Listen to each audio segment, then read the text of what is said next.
Hey guys, welcome to Toy Shop. Today we're rebuilding a Diff and a Yamaha Moto 4 200, and I think it's the same as either a DX 225 three-wheeler or a DR 225. So let's get into it. All right, so I got the frame painted and it is drying right now. So what I'm gonna do in the meantime is I wanna get the rear diff disassembled. I'm gonna get it sandblasted and painted because I wanna try to get this wheeler back to at least rolling. So we gotta start with the rear end, I guess. I got it most of the way disassembled just from when we tore it apart, but let's finish tearing it apart. All right. This looks like it's got a spanner nut in there. I'm gonna go dump this fluid out. All right, so it looks like I could probably just go in here like this, tap that out. So my mic quit recording right about now, so I'm gonna kind of do a voiceover, but this is a left-handed thread, so make sure you're not trying to do righty-tighty, lefty-loosey, because I spent a lot of time dicking around with this, and I don't know how I didn't break it, but as you can see here, lefty or righty-loosey is what's working, so just keep that in mind.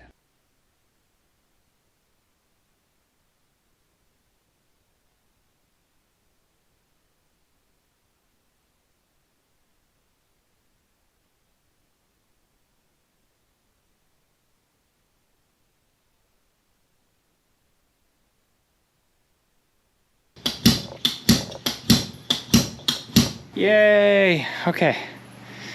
Lots of beating. Kind of see how that works. That goes in there and swells up and gets in behind it. And then you beat the crap out of it with this little teeny tiny underweighted 2-pound side hammer. But sweet.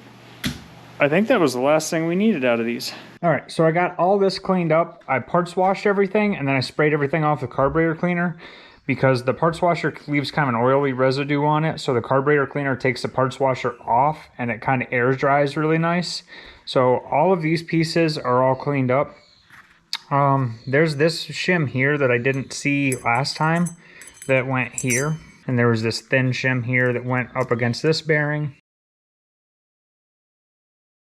And that's everything we had to do to change that bearing. All right, now comes the fun time of putting some other bearings in. So it looks like, all right, so it looks like this kind of skinny one is the seal. Looks like F1526. So right there's that seal. I don't remember how far in it goes though. All right, this big roller bearing's gotta go in now. Having big sockets is nice. All right, I think that's in there. Pack this thing full of grease and we're gonna test fit the splines.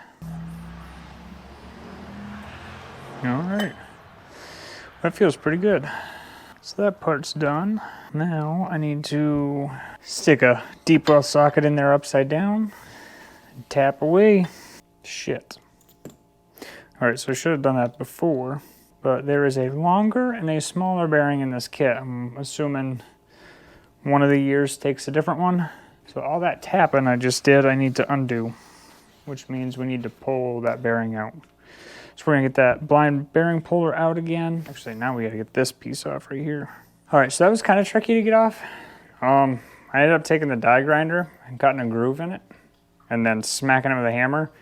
I did touch it here, which I'm not super worried about it. This just helps support the end of the shaft. So, the difference between these two bearings that came in the kit is one's longer and one's shorter. Definitely make sure you pay attention to which one's on your machine before you go pounding bearings in, because I almost screwed myself hard there. Other than that, I'm gonna get this race on there and then we can start to assemble this into there. All right, I'm gonna put a little bit of grease around this. All right, now there was a shim.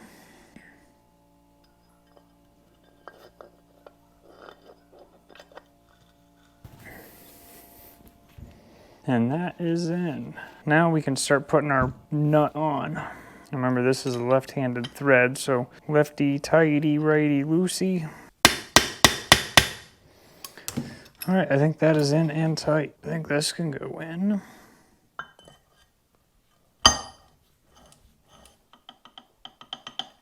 There's a little bit of play in there, which is good. I want a little bit, but not too much. Now, we're gonna do this bad boy.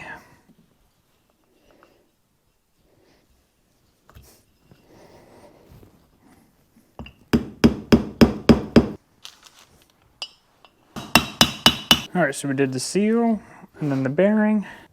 And I think all that's left is this O-ring out here, which the kit did not come with. That's why we keep our O-rings. Put a fresh coat of grease on it. All right, now it is time to marry the two halves. And let's see. Perfect. All right, now we put some of our freshly zinc plated bolts in there. All right, so we got it all back together. It actually looks super good with these replated bolts. All right, sweet. I think I'm gonna try to get a second dirt bike stand so I can set this on the second dirt bike stand so we can work on the rear axle bearings. All right, so we've got one big bearing goes in this side here, and it goes in there quite a ways, but we're just gonna get it in there as far as we can, and then the axle nut on the other side will help draw everything in. Wow, that's just going right in. Wow. So I wasn't really expecting that. So there's kind of two things I'm thinking right off the top of my head. I guess we could probably put red Loctite in here, kind of go all the way around this, and that'll kind of fill in all the gaps and harden up, and I think that'll kind of help hold it. Or we can go around here with like a center punch and just kind of put a whole bunch of pricks around it, and the pricks should kind of stand some material up, and that would help hold this. But I think that'll kind of just get beat down. So maybe I'll do both. Maybe I'll do a bunch of prick punches all the way around, and then we'll put a bunch of red Loctite in there, and then we'll tap this in, and then just let it cure before we put any fluid in it, which is kind of the plan anyways. But then this side bearing will be done. Hopefully the other side's better.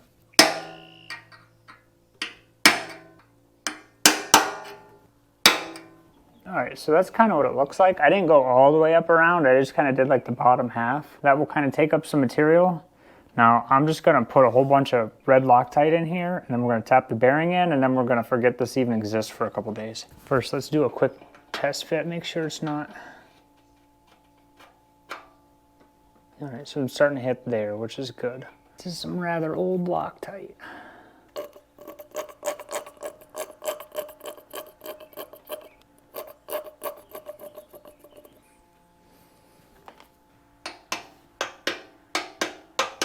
I think that pretty much is in there for now. I'm happy enough with that. Let's go to the other side. Hopefully that side's better. We start off the bearing. This has a seal on each side, so I'm not really worried about which way it goes in first. All right, that sounds like it's all the way in. Now it's time for the bearing to go, now it's time for the seal to go in. Put a little tappy tap. And tap that in flush. Now I think we're ready to slide the axle in. And I got the axle all cleaned up, and I got grease on the splines. And this should just slide in, I'm hoping. All right, got up to where that big bearing starts to go in the axle and started to stop. So we're gonna stick a 2x4, I think, on the end of this axle. Try to tap it.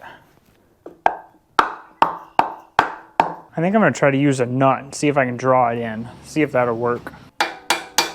All right, so once you get this, the shoulder here on the axle all the way up against that bearing, slide this plastic dust seal all the way in, and that'll kind of keep the diff oil in the rear diff and not into the brake mechanism. It's gonna bolt on this side. All right, now I'm on this side. There's a collar in here that the seal rides on, so that's slid in there.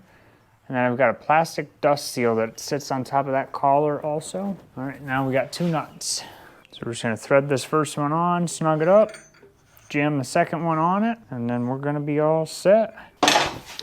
There you have it. Rear diff, axle bearings, all done. All right, guys, if this helped, make sure you hit the like and subscribe button, and make sure you follow along with what we're doing here on the channel. We're going through this Moto 4 top to bottom. We're trying to restore it. I'm learning how to do some zinc plating, and hopefully it turns out pretty sweet. So if you want to follow along with that, make sure you hit subscribe and click the notification bell. But until next time, peace.